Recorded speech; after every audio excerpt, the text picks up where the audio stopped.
누구를 위해서 힘써야지, 예수를 위해서 죽어야지. 여러분, 신앙생활에는 계속 그 길이 좁아지는 거예요. 좀 전에 우리 자매님 찬양했듯이 겸손, 그 인기 없는 길, 그 길을 누가 가려나? 그 좁은 길 여러분이 가야 돼. 내가 가야 돼. 왜냐고요? 예수님이 그렇게 하셨어요. 예수님이 그 드넓은 하늘의 문을 떠나서 아주 좁디 좁은 세상의 문으로 들어오셔서 가시밭길 같은 길을 다니시는 우리 죽은 영혼들을 구원하셨어요. 예수님이 그 좁은 길을 가신 거죠. 그 예수님께서 직접 하신 말씀, 예수님의 언어로 하신 말씀이 좁은 문으로 들어가요. 경남 거창이라는 데가 있죠. 그 경상남도 거창에 위치한 미션스쿨, 예수님을 전하는 학교예요.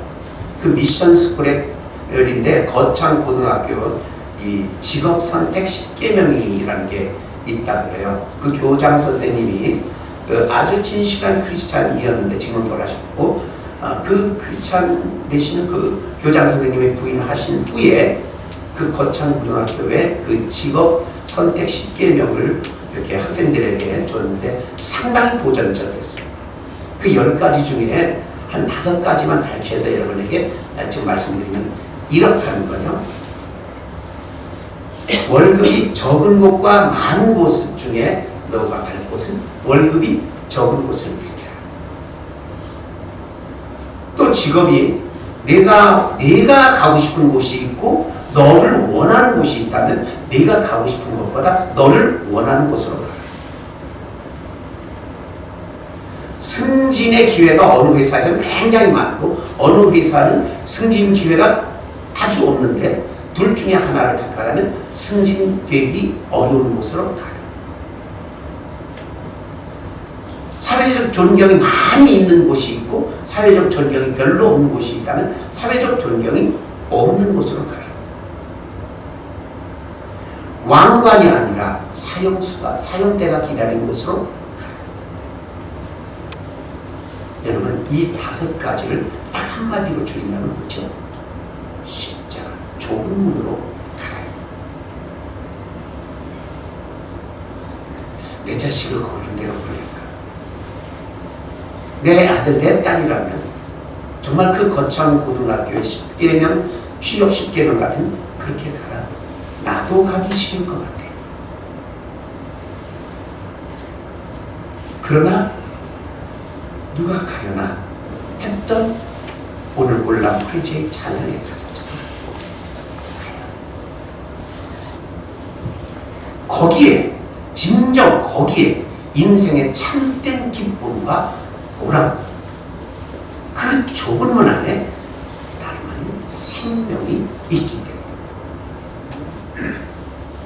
우리나라의 역사, 이 기독교 역사 가운데 이 좁은 문의 모델 가운데 빼놓을 수 없는 인물은 단 한 분을 들라면 저는 단연코 손양원, 여러분이 잘 아시는 전 그 목사님을 들고 싶어요. 이분이 일제시대에 태어나서 소년 시절에 하나님을 믿고 평양신학교에 공부합니다. 신사참배 절대 반대 외치다가 투옥이 돼서 종신형, 평생 감옥에 있으라는 종신형을 선고받습니다. 그러다가 45년 해방이 되어서 추록이 되었습니다.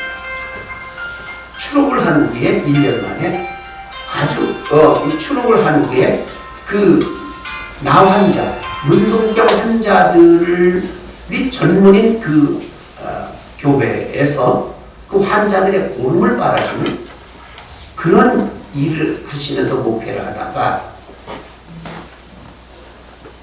공산 도배들의 이 반란 사건을 그 여수에서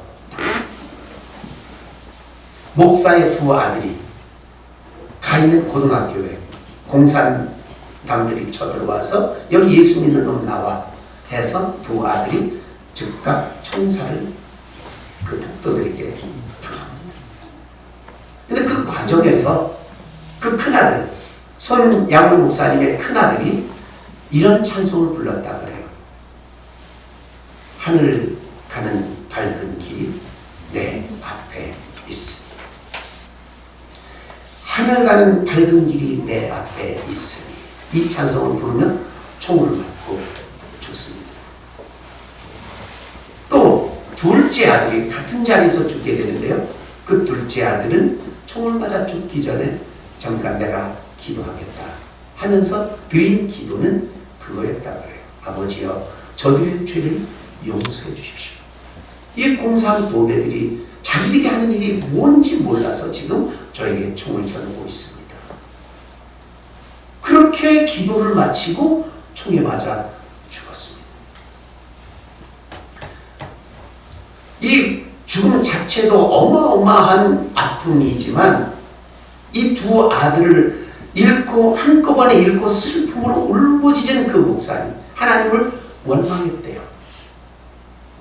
왜 나에게 이런 아픔을 주셨습니까? 왜 저에게 이런 큰 고통을 주시죠?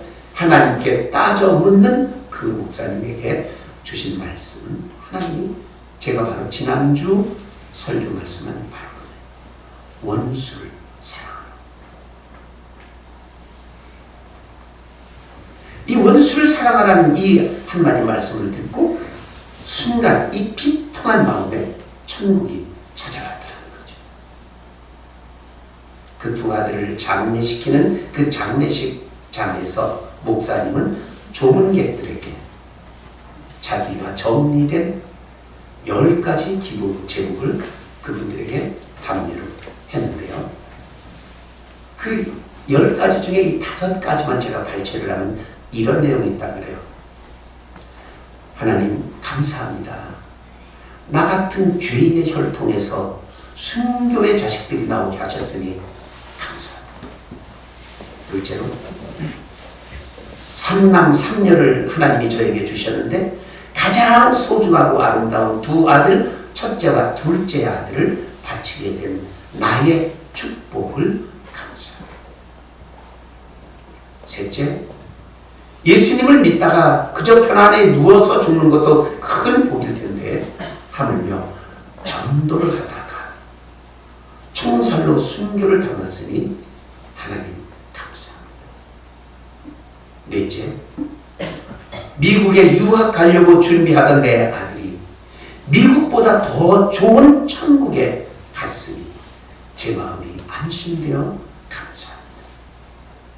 다섯째, 나의 사랑하는 두 아들을 총살한 그 원수를 회개시켜서 내 아들로 양자로 삼고자 하는 이 사랑의 마음을 주시니 감사합니다. 자, 이런 감사의 마음으로 장례를 치른 것을 치르고 그 다음 주일날 예배를 인도하며 그 목사님은 감사 헌금 봉투를 냈는데 그 금액이 10,000원이었다 그래요.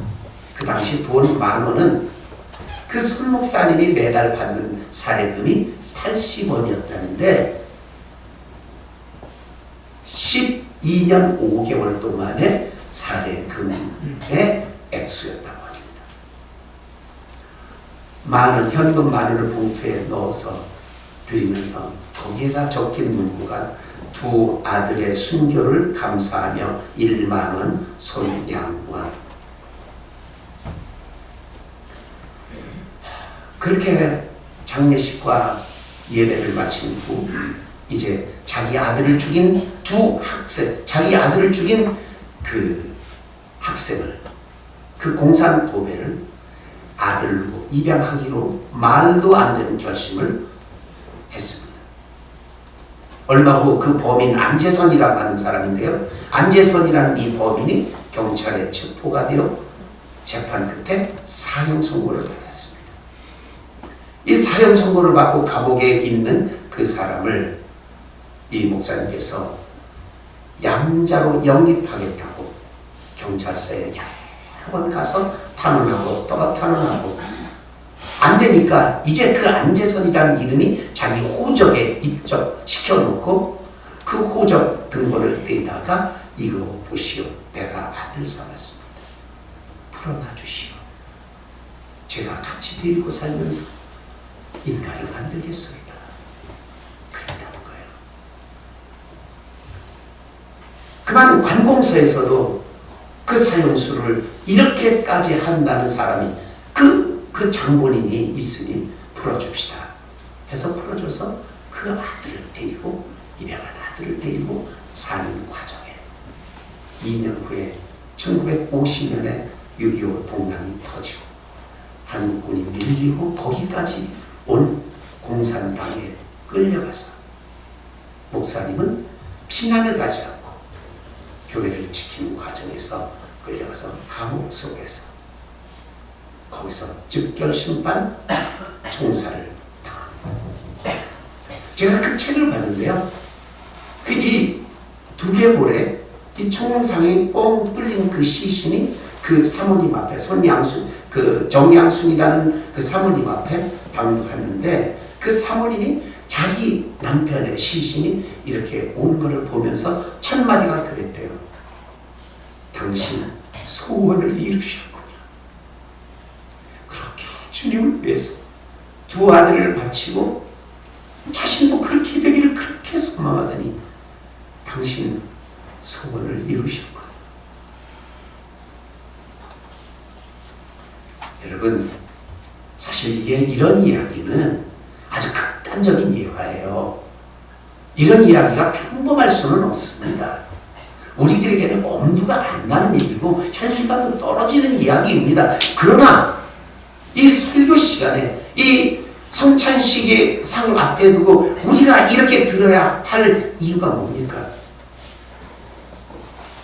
그래도 이런 정신을 가슴에 새기고 본받아야 되기 때문에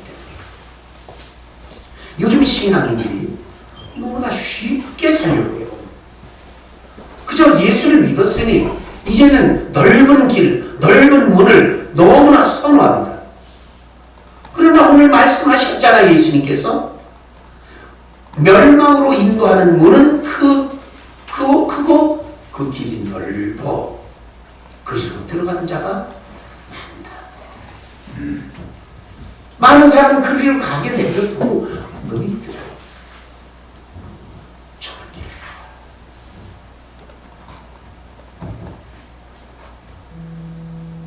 요즘 MZ세대 얘기 그 20, 30대와 우리 기성세대와 차이가 너무 많다.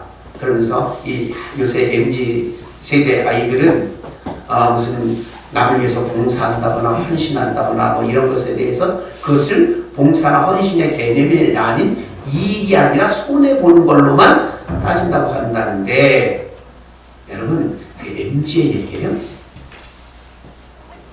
MZ세대 아닌 어른들은 안 그래요? 우리 양심껏 우리 참 자기 자신에게 물어봅시다. 사실은 같아요. 교회에서 봉사하는 것을 손해보는 것 아니냐고 따져드는 것 청년들만의 이야기가 아니에요. 기독교 신앙을 가졌다고 해서 반드시 손해를 보며 살아야 하는 이유가 뭐냐고 따져보는 사람이 있습니다. 기독교 인구가 자꾸 줄어든다고 하죠. 그럼 요새 뭐 코로나 때문에 뭐 이런저런 얘기 많이 해요. 목사님들이 게을러서 뭐 전도를 안 하고 교인들이 바쁘니까 전도를 하니까 교회가 자꾸 줄어든다. 뭐 그런 이유가 있을 수 있습니다. 그러나 손해보기 싫어하는 이 세대가 자연스럽게 교회에다 가면 이래야 되잖아. 교회에는 실조라는 게 있대. 일주일에 한 번씩 가면서 단돈 얼마나 내야지 교회 가는 거 아니냐? 돈 없어서 못 가. 이거부터 생각한다는 거죠. 여러분, 이 세상살이의 인간 관계에서 우리가 손해보지 않고 사는 것 좋아요. 손해보지 말아야 됩니다. 그러나 그는 세상에서의 이야기고요. 최소한 주님을 위해서라면, 이 교회를 위해서라면이라고 여러분 알아듣지 마세요. 교회가 아니라 주님을 위해서라면, 하나님의 영광을 위한 길이라면 여러분, 우리는 손해를 보는 신용이라 되어야 됩니다. 이사야 53장은 예수님께서 가신 길이 아주 리얼하게 예언된 이사야 53장이죠. 거기 이런 구절이 나와요. 그는 멸시를 받아 사람들에게 버림받았으며 간고를 많이 겪었으며 질고를 아는 자라.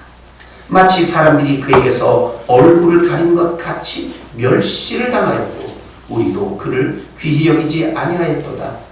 그는 실로 우리의 질고를 지고 우리의 슬픔을 당하였거늘 우리는 생각하기를 그는 징벌을 받아 하나님께 맞으며 고난을 당한다 하였노라.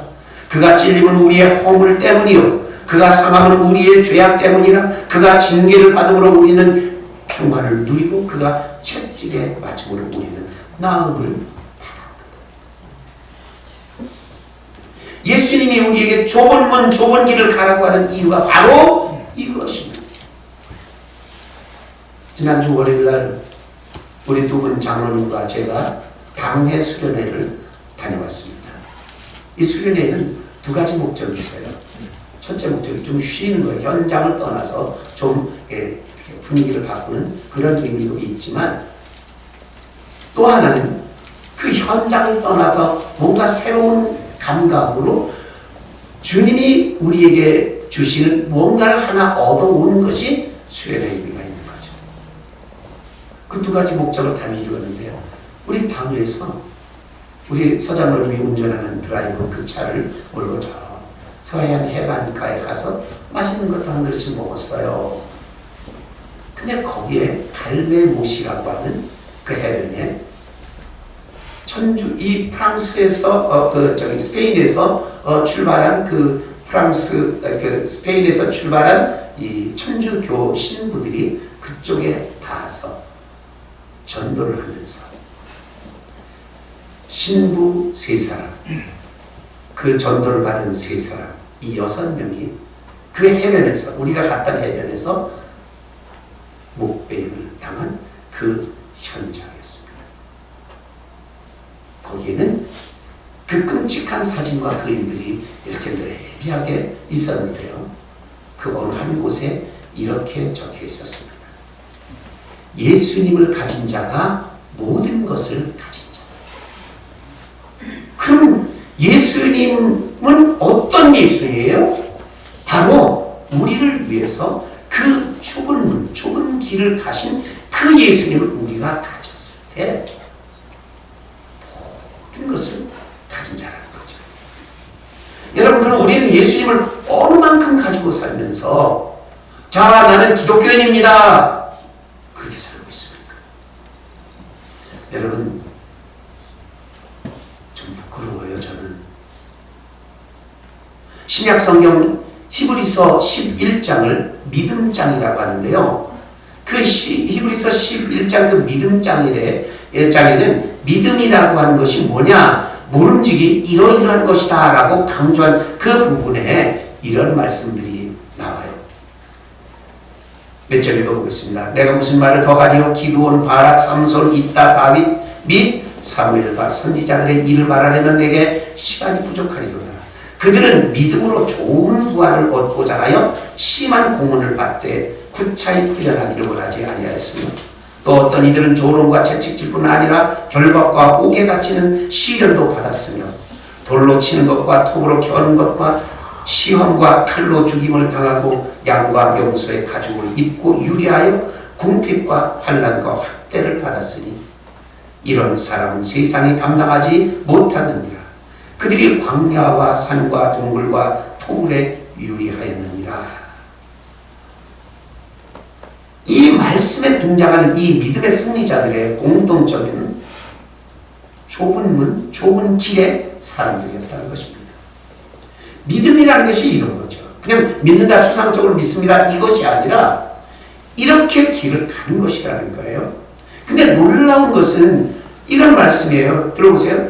이 사람들은 다 믿음으로 말미암아 증거를 받았으나 약속된 것을 받지 못하였으니.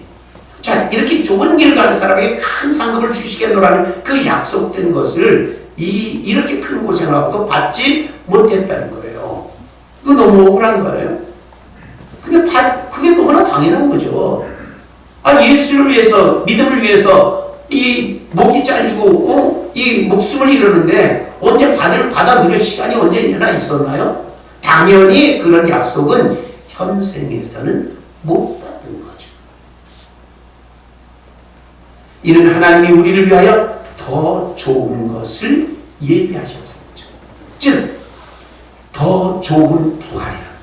그냥 사람이 죽었다가 부활하는 건 다 마찬가지인데 더 좋은 부활, 더 좋은 것을 예비하신 그것이 약속되었다.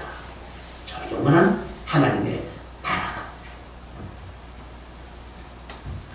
그 심판날의 상을 얻고 이 저 천국의 넓은 길의 생명을 상으로 받기 위함이라는 것.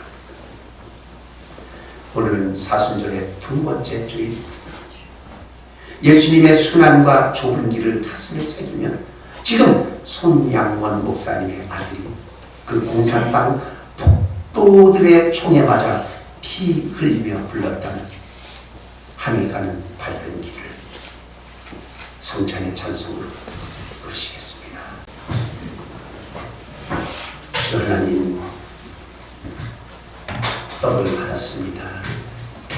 예수님의 몸의 일부분을 먹었습니다.